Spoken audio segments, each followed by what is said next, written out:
ሰላም ጤና ይስጥልን አድማጭ ተመልካቾቻችን፣ ነሐሴ 21 2018 ዓ.ም ላይ እንገኛለን። በኢትዮጵያ ዘመን አቆጣጠር በዚህ ሰዓት የተለያዩ ወታደራዊ፣ ፖለቲካዊ፣ ዲፕሎማሲያዊ መረጃዎችን ወደ እናንተ አደርሳለሁ። ከድርድር ጋር በተያያዘ ምላሽ ተሰጥቷል። ድርድርን በተመለከተ ለቀረበው ጥሪ ምላሽ ተሰጥቷል።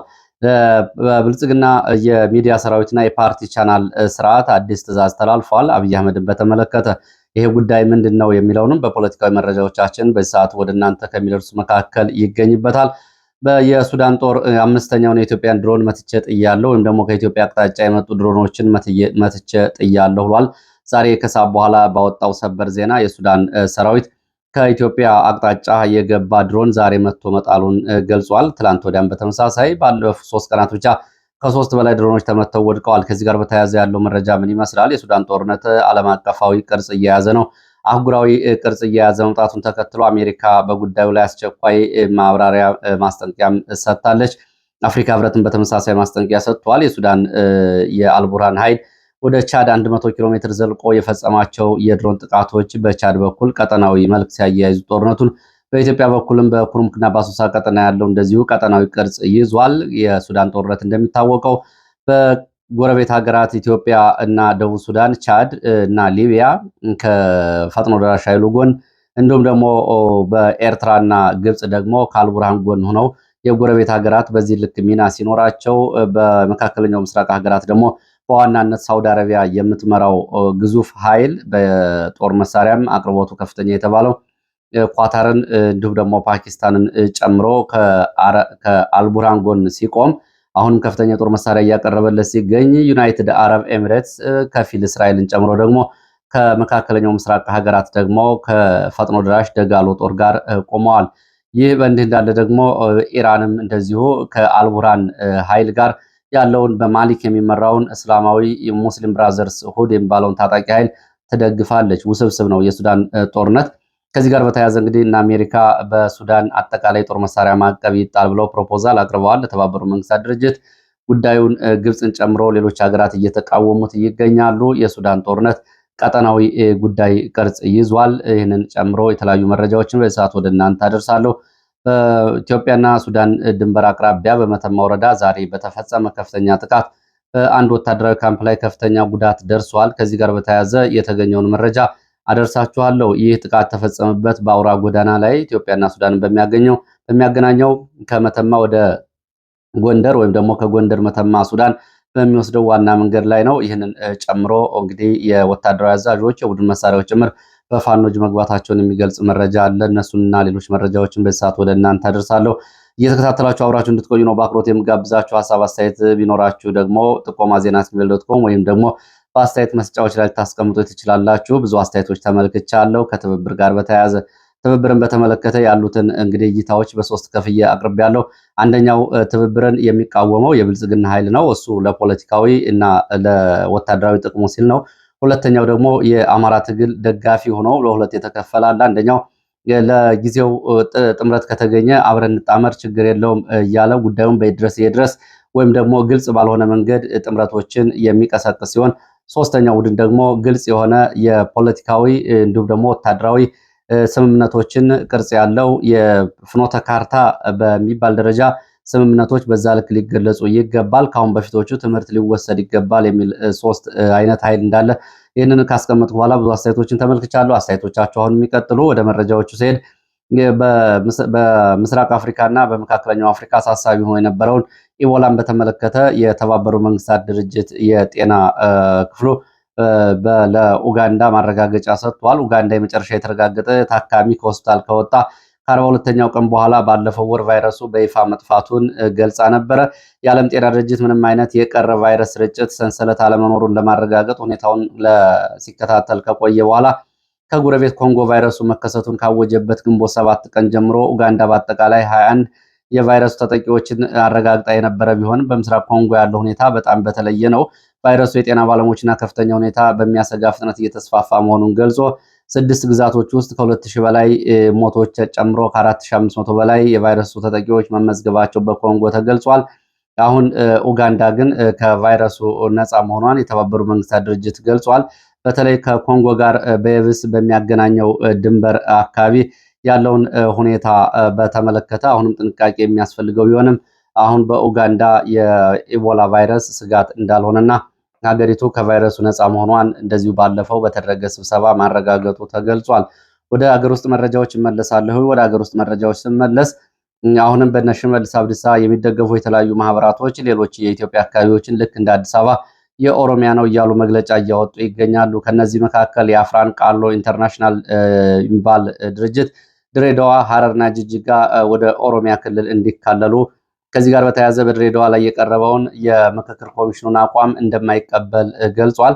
የአፍራን ቃሎ ኢንተርናሽናል ድርጅት የኢትዮጵያ ሀገራዊ ምክክር ኮሚሽን ድሬዳዋ ከተማን በተመለከተ አስተላልፎ ያለውን ውሳኔ እንደሚቃወም በመግለጽ ድሬዳዋ፣ ሐረር፣ ጅጅጋ ከኦሮሚያ ክልል ጋር ያላቸውን ባህላዊ ቁርኝት እንዲጠብቁ ጥሪ አቅርቦ ድርጅቱ ሐምሌ 13 የምክክር ኮሚሽኑ በተጠናቀቀበት ጊዜ ድሬዳዋን ሙሉ በሙሉ ባለቤትነቷ የፌዴራል መንግስት እንድትሆን ያቀረበው ውሳኔ አጥብቆ እንደሚቃወም አስታውቆ መግለጫው ድሬዳዋ በታሪክ፣ በባህል፣ በጂኦግራፊ የኦሮሚያ ጋር የተያያዘች ከተማ መሆኗን በመጠቆም በተለይ አፍራን ቃሎ ኦሮሞ ህዝብ እንደተገነባችና እንደተመሰረተች አብራርቷል።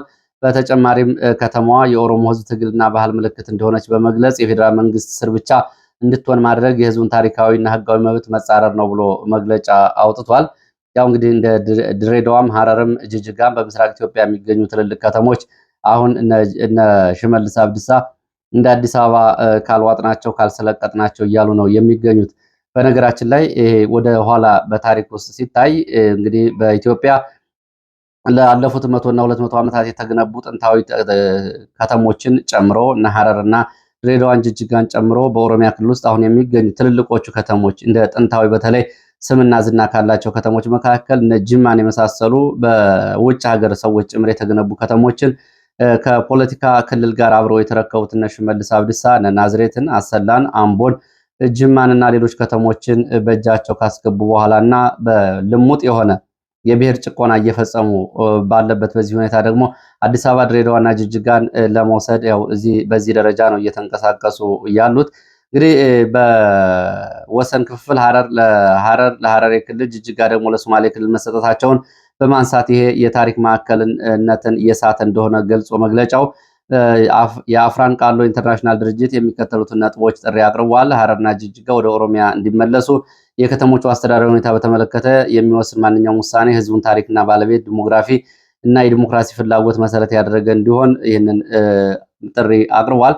እንግዲህ አፍራን ቃሎ ምንድነው ማን ነው የሚለውን ለመመልከት ሞክሬ ነበር። አፍራን ቃሎ ማለት በሐረርጌ አካባቢ የሚኖሩ የኦሮሞ ጎሳዎች የቃሉ አባቶች ኦላ፣ ባቢሌ፣ ዳጋ፣ ኦቦራ ተብሎ የሚጠሩ የጎሳ የዘር ግንድ የሆነ እንደሆነ ይገልጻል። በ1950ዎቹም ይሄ ቡድን የሙዚቃ በድሬዳዋ የሙዚቃ እና የኦሮሞኛ የባህል ቡድን አቋቁሞ እንደነበርም የወጡ መረጃዎች ገልጸዋል። በኦሮሚያ ክልል የቀረበውን የሰላምና እርቅ በተመለከተ ኦነግ ይህንን ውድቅ አድርጓል ጥሪውን። በኦሮሚያ ክልል ያለው የዓመታት የዘለቀው ግጭት ለመፍታት የሚያስችል አዲስ የሰላም ውይይት የእርቅ ሰነድ ለአብይ አህመድ፣ ለሽመልስ አብዲሳ እና ለነጃልመሮ ጥሪ ከቀረበ በኋላ ኦነግ ይህንን እንደማይቀበለው አሁን ከሰዓት በኋላ በትዊተር ገጹ ባስተላለፈው አጭር መልእክት አስተላልፏል። ኦነግ ከብልጽግና አስተዳደር ጋር ከአብይ አህመድ ጋር ምንም አይነት ድርድር እንደሌለ በማህበራዊ ሚዲያ የትዊተር ገጹ አስታውቆ ይህንን የሚያደርጉት ያገዛዙ የሚዲያ ሚሊሻዎች ናቸው፣ ጭጋግ እየፈጠሩ ያሉት ድርድር የሚባል የለም ሲል ምላሽ ሰጥቷል። በትግራይ ክልል ሳህርቲ ወረዳ በሚገኝ ሁለተኛ ደረጃ ትምህርት ቤት ላይ በተፈጸመ የድሮን ጥቃት በዓለም ባንክ ድጋፍ የተገነባ የኢንፎርሜሽን ኮሚኒኬሽን ወይም ደግሞ የአይሲቲ ማዕከል ሙሉ በሙሉ በድሮን ጥቃት መውደሙን የትግራይ ትምህርት ቢሮ ገልጿል። የትግራይ ትምህርት ቢሮ ኃላፊ ዶክተር ኪሮስ ጉሽ ባወጡት መግለጫ ጥቃቱ ያረፈው በዓለም ባንክ በሶስት ተከታታይ ፕሮጀክቶች 35 ኮምፒውተር በተገጠመለት አገልግሎት ሲሰጥ በነበረ ማዕከል ላይ ነው። ትምህርት ቤቱ 1999 ዓ.ም ጀምሮ 500 ተማሪዎችን ሲያገለግል የቆየና ለአካባቢው ማህበረሰብ ወሳኝ የመማሪያ ተቋም እንደነበር ገልጾ በጥቃቱ ወቅት በአካባቢው ምንም አይነት ወታደራዊ ኢላማና የኃይል እንቅስቃሴ ወይም ደግሞ ውጊያ እንዳልነበር ገልጿል። ይህ በእንዲህ እንዳለ በትግራይ የተፈጸሙ የድሮን ጥቃቶችን በተመለከተ ኢላማቸውን መጥተዋል ወይስ ደግሞ አልመቱም በሚለው ጉዳይ ላይ የተለያዩ መረጃዎች እየወጡ ይገኛሉ። ከዚህ ጋር እርስ በርስ የሚቃረኑና የሚጋጩ መግለጫዎች ቢሆኑም የክልሉ የዜና ምንጮችና ህወሓት ተወካዮች እንደሚሉት ባለፉት ጊዜያት የተፈጸሙ 17 ድሮኖች ጥቃቶች ከነዚህ ውስጥ 16ቱ በሲቪሊያን ላይ በመሰረተ ልማቶችና በህዝብ ተቋማት ላይ የተፈጸሙ ሲሆን በመከላከያ አየር ኃይል በኩል ደግሞ የተሰነዘሩ ጥቃቶች 100% ወታደራዊ ሎጂስቲክ ማዕከላት ላይ የተፈጸሙ እንደሆነ እንግዲህ ዩኤምኤንዲ ሚዲያ ዘግቧል ዛሬ በጠዋት መረጃው። ከዚህ ጋር በተያያዘ እንግዲህ 17 የድሮን ጥቃቶች ከባለፈው ግንቦት 28 ሽራሮ ከተፈጸመው ጀምሮ ሸረሪና በሱዳን እና በኢትዮጵያ ድንበር ያለውን ጨምሮ በመቀሌ ከተማ የተፈጸሙት 17 የድሮን ጥቃቶች በ16ቱ በሲቪሊያን ላይ ወይም ደግሞ በህዝብ ላይ እንደተፈጸሙ ነው ህወሓት እየገለጸ ያለው። በዩኤምዲ ሚዲያ መረጃ መሰረት ደግሞ ወደ ከመቶ በመቶ ጥቃቶቹ በወታደራዊ ከባድ መሳሪያዎች፣ ወታደራዊ ሎጂስቲክ፣ ወታደራዊ ተንቀሳቃሽ የጦር ይዞታዎችና የታጣቂ ኃይሎች ማዕከላትና ካምፖች ላይ እንደተፈጸሙ ይገልጻሉ። ወደ ሌላው መረጃችን ስንሄድ ብልጽግናን የተመለከተ ነው። ይሄ መረጃ እንግዲህ ያው አስቂኝም ነው። ያው የገጽታ ግንባታ ብለው ነው ይሄንን እያስተላለፉት። እንደ መረጃ ምንጮቹ ከሆነ የጠቅላይ ሚኒስትር አብይ አህመድን የፌስቡክ ገጽ ተከታዮች ቁጥር እስከ አዲሱ ዓመት 2019 እንግዲህ በሚቀጥሉት 2 ሳምንታት ማለት ነው ተከታዮቹን 10 ሚሊዮን ለማድረስ ያለመ የማህበራዊ ሚዲያ ዘመቻ እንዲካሄድ በብልጽግና ቻናል በኩል ትዕዛዝ ተሰጥቷል ነው የተባለው።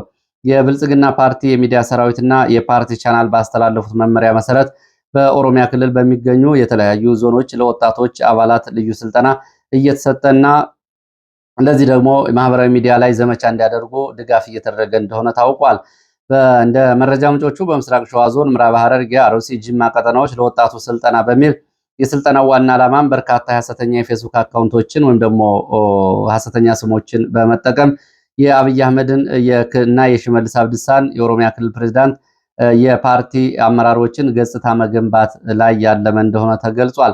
ከዚህ ጋር በተያያዘ እንግዲህ የብልጽግና የፓርቲ አባላትም የአብይ አህመድን ገጽ አልተከተሉም በሚል ተለይተው እንዲቀርቡ ትዕዛዝ ተሰጥቷል። የፓርቲው አባላት የማህበራዊ ሚዲያ እንቅስቃሴዎችን እንዲቆጣጠሩ፣ ለሚሰነዘሩ ትችቶች አጸፋ ምላሽ እንዲሰጡ፣ የፓርቲውን ተጽዕኖ ለማሳደግ በዘመቻ መልክ እንዲሰሩ ትዕዛዝ የተሰጠ ሲሆን ብልጽግና ፓርቲ 14 ሚሊዮን አባላት ያሉት ቢሆንም አብዛኞቹ አባላት አብይ አህመድን ገጽ አልተከተሉም በሚል ግምገማ ቀርቧል። የአብይ አህመድ ገጽ ላይክ ወይም ደግሞ አልተወዳጁም በሚል እያንዳንዱ የብልጽግና አባልና የብልጽግና አመራር የፌስቡክ ገጹ ተፈትሾ አብይ አህመድን መከተል አለመከተሉ እንዲረጋገጥና በዚህ መሰረት እርምጃ እንዲወሰድም ትዕዛዝ ተሰጥቷል። በዚህ መሰረት የአብይ አህመድ ገጽ የማይከተሉ አባላት ላይ ተለይተው ለግምገማ እንደሚቀርቡ ተመልክቷል። እንግዲህ ይህን እንዴት መቆጣጠር ይችላሉ? የአብይ አህመድን ገጽ በሐሰተኛ አካውንት ቢሆን ተከተሉ እያሉ ትዕዛዝ እየሰጡ አሁን 14 ሚሊዮን አባላት አሉ። 14 ሚሊዮኑ አብይ አህመድን አልተከተሉም በሚል እንግዲህ ለፓርቲ ግምገማ ሊቀርቡ እንደሆነ ነው መረጃ ምንጮች የገለጹት። ከአሁን በፊት ቢቢሲ ከ2 ዓመት በፊት አዲስ አበባ ውስጥ የብልጽግና ገጾችን የአዳነች አቤቤን እና የአብይ አህመድን ገጽ ላይክ ሸር ያላደረጉ የማያጋሩ የብልጽግና ተሿሚዎች ከኃላፊነታቸው መነሳታቸውና መቀጣታቸውን እንደዚሁ ዘግቦ ነበር። አሁን ደግሞ የወጡት መረጃዎች 14 ሚሊዮን የብልጽግና አባላት ለምን የአብይ አህመድን ገጽ ላይክ አላደረጉም? የአብይ አህመድ ገጽ አሁን ወደ 8 ሚሊዮን ወይ ደግሞ 7.9 አካባቢ የሚጠጋ ተከታይ ያለው ይህን ለ10 ሚሊዮን ማድረስና ሁሉም የብልጽግና አባላት መከተል አለባቸው ነው የተባለው። እንግዲህ ህዝብን ለማስተዳደር መሬት ላይ የሚታይ ስራ መስራት እንጂ ማህበራዊ ሚዲያ ላይ በሐሰተኛ ስሞች ወይም ደግሞ የማህበራዊ ሚዲያ ገጽታ ግንባታ ለህዝብ የሚጨበጥ ነገር እንደማያመጣ ይታወቃል። እንግዲህ ማህበራዊ ሚዲያውን እንቆጣጠራለን በሚል ያው እንግዲህ አብይ አህመድ ያው የገጽታ ወይም ደግሞ ለራሱ ከሚሰጠው ግምት አንጻር የተላለፈ ትዕዛዝ እንደሆነ ነው መረጃዎች የሚያሳዩት።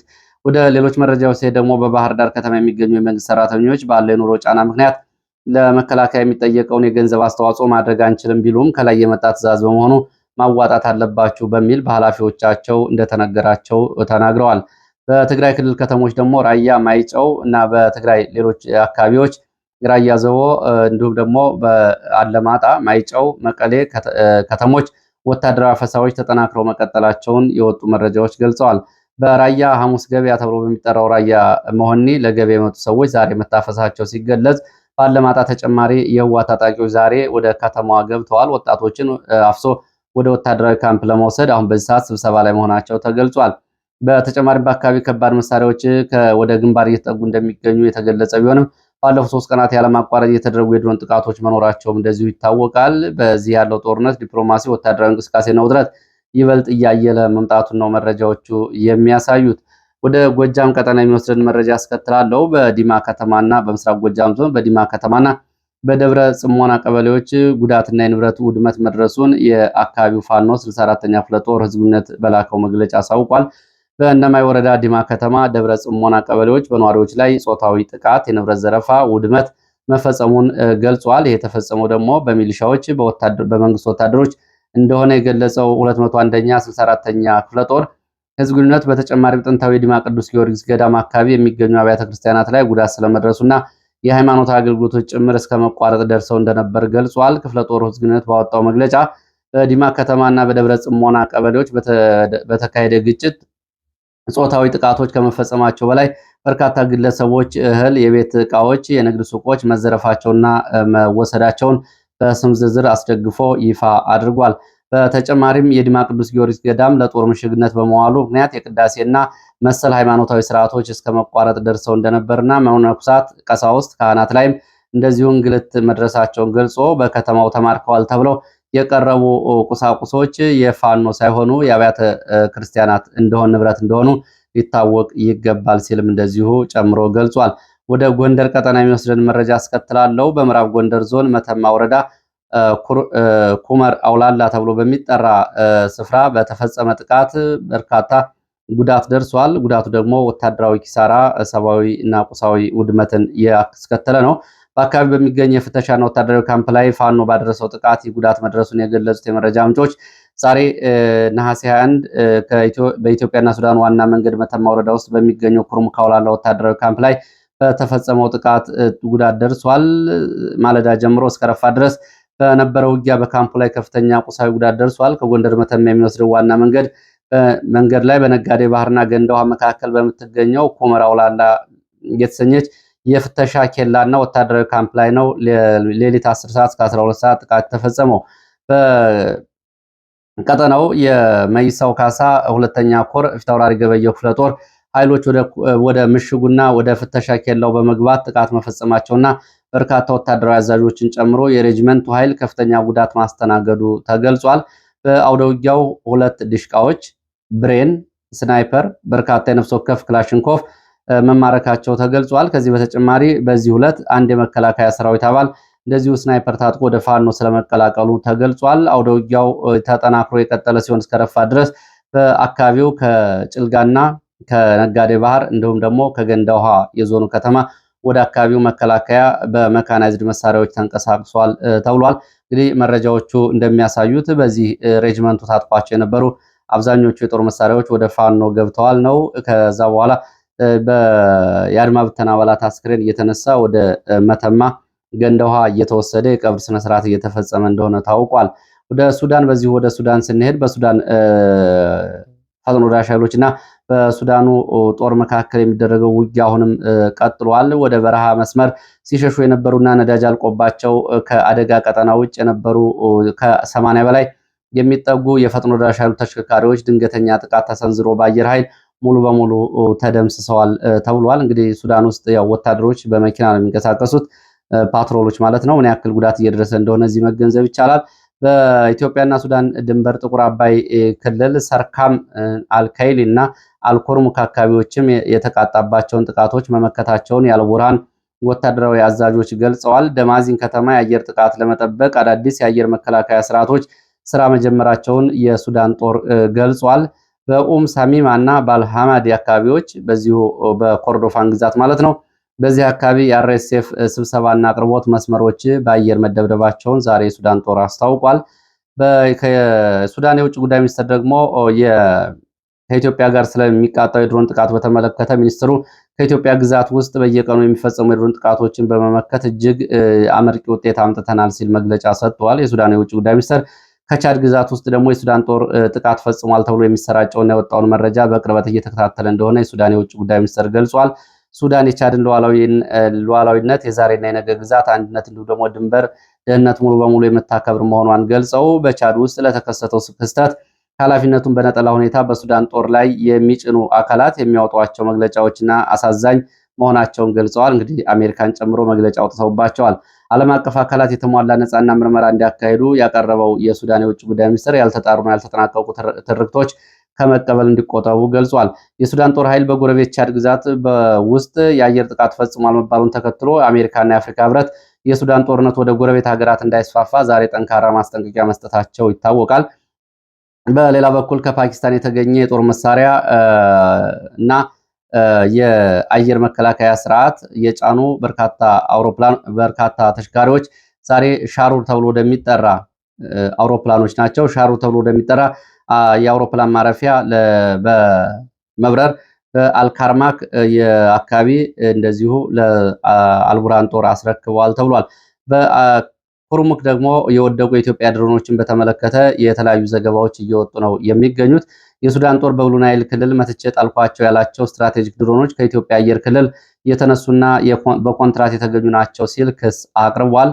በቤንሻንጉል ጉሙዝ ክልል አሶሳ ኤርፖርት አቅራቢያ 4300 በላይ የአርኤስኤፍ ተዋጊዎች በአረብ ኤሚሬትስ የፋይናንስ እና የሎጂስቲክ ድጋፍ ማግኘታቸውና የድሮን መቆጣጠሪያ ጣቢያ ለአርኤስኤፍ በአሶሳ መገንባቱን የሱዳን ጦር ገልጾ ቀደም ሲል የተፈጸሙ ጥቃቶችና ተመተው የወደቁ ድሮኖች ከዚህ የተነሱ እንደሆኑ ገልጿል። ከባህር ዳርም የተነሱ ድሮኖች መቶ መጣሉን ካሁን በፊት መግለጹ ይታወቃል። በአጠቃላይ እንግዲህ ይህንን በተመለከተ በሰሞኑ መግለጫዎች እንኳ 5 የሚደርሱ የኢትዮጵያ ግዛት ተነስተው ወደ ሱዳን የበሩ የነበሩ ድሮኖች ተመተው መውደቃቸውን የሱዳን ጦር እየገለጸ ይገኛል። ዛሬም መግለጫ አውጥቷል። ይህንን በተመለከተ እስካሁን ድረስ ግን ከኢትዮጵያም ሆነ ከአርኤስኤፍ በኩል የተባለ ነገር የለም። ወደ ሶማሊያ ስንሄድ የደቡብ ምዕራብ ክልል ልዩ ፖሊስ ኃይል አዛዥ ኮማንደር ሳንድሬ ከኤደን ማዶ አስተዳደር ጋር በነበራቸው አለመግባባት ስልጣናቸውን ለቀው ከባይዶዋ ወደ ቡርሃካባ ተብሎ ወደሚጠራው ካምፕ ማምራታቸው ታውቋል። ይህም ለባይዶዋ አስተዳደር ትልቅ ወታደራዊ እቅድ ሊሆን እንደሚችል ተገልጿል። ባይዶዋ ሰሞኑን ውጊያ እየተደረገ እንደሆነ ይታወቃል። ሌላው ቀጠናዊ ጉዳይ የተመለከተ ነው። የሁቲ አማጽያን እስከ 400 የሚደርሱ ሶማሊያውያንን ስልጠና እየሰጡ ወደ የመን በመውሰድ ከውሃቢስት እና አልሸባብ ጋር ትስስር እንዲፈጥሩ በቀይ ባህርና በኤደን ባህረ ሰላጤ ላይ የሽብር እንቅስቃሴያቸውን እያስፋፉ ይገኛሉ። አሁን ከየመን ባሻገር በሶማሊያም እንደዚሁ ጠንካራ ይዞታ እያቋቋሙ መሆናቸው ተገልጿል። የአሜሪካው ከፍተኛ አማካሪ ማሶድ ቡሎስ ከቻድ ፕሬዚዳንት ማህማት ኤድሪስ ደቢ ጋር በሱዳን ጦር በቻድ ድንበር ውስጥ በተፈጸመ የአየር ጥቃት ዙሪያ መወያየታቸውንም እንደዚሁ መረጃዎች ገልጸዋል። ዩናይትድ አረብ ኤሚሬትስ ወታደራዊ ልዑክም ወደ ቻድ ጃሜና ያቀና ሲሆን ፕሬዚዳንት ደቢ አቡዳቢ እንዲመጡ ጥሪ ቀርቦላቸው ይህም በቻድ በኩል ለአርኤስኤፍ የሚደረገውን የጦር መሳሪያና የሎጂስቲክ አቅርቦት ለማስቀጠል ያለመ እንደሆነ ታውቋል። እንግዲህ የቻዱ መሪ ወደ ዱባይ ወደ አረብ ኤሚሬትስ ሊሄዱ ይችላሉ ነው የተባለው። የኢራን ድጋፍ የሚደረግለት የሁቲ ቡድን እንግዲህ በዚህ በቀይ ባህር ቀጠና አዳዲስ ሚሳይሎችንና እንዲሁም ደግሞ ባላስቲክ ሚሳይሎችን የረጅም ርቀት መታጠቁን የወጡ መረጃዎች ገልጸዋል።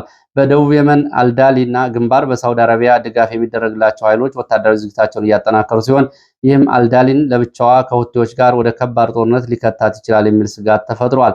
አሜሪካ በሱዳን ጦር ድንበር ተሻጋሪ ጥቃት ላይ ጠንካራ ውግዘት ብታቀርብም የዩናይትድ አረብ ኤሚሬትስ ለአርኤስኤፍ ወታደራዊ፣ ሎጂስቲክ፣ ፋይናንስ፣ ቅጥረኛ ወታደሮችን የምታቀርበውን ጉዳይ አልተቸችም በሚል ዓለም አቀፍ ውግዘት ከሱዳን ሚዲያዎችና ከሱዳን የሰብአዊ መብት ድርጅቶች እየቀረበባት ይገኛል። ዩናይትድ አረብ ኤሚሬትስ በቻድ በኩል፣ በሊቢያ በኩል፣ በኢትዮጵያ በኩል፣ በሶማሊያ በኩል ለአርኤስኤፍ የምታደርገው የጦር መሳሪያና የድሮን አቅርቦት የኮሎምቢያ ቅጥረኞችን ጨምሮ አሁንም እንደቀጠለች መሆኑን አሜሪካ እያወቀች ይህንን ምንም አለማለቷ ያስተዛዝባል እያሉ ነው የሚገኙት የሱዳን ሚዲያዎች። ለሰዓት የነበሩ መረጃዎች እነዚህ ናቸው። ስለተከታተላችሁ በእጅጉ አመሰግናለሁ። በሌላ ተመሳሳይ መርሃ ግብር እስክንገናኝ መልካም ጊዜ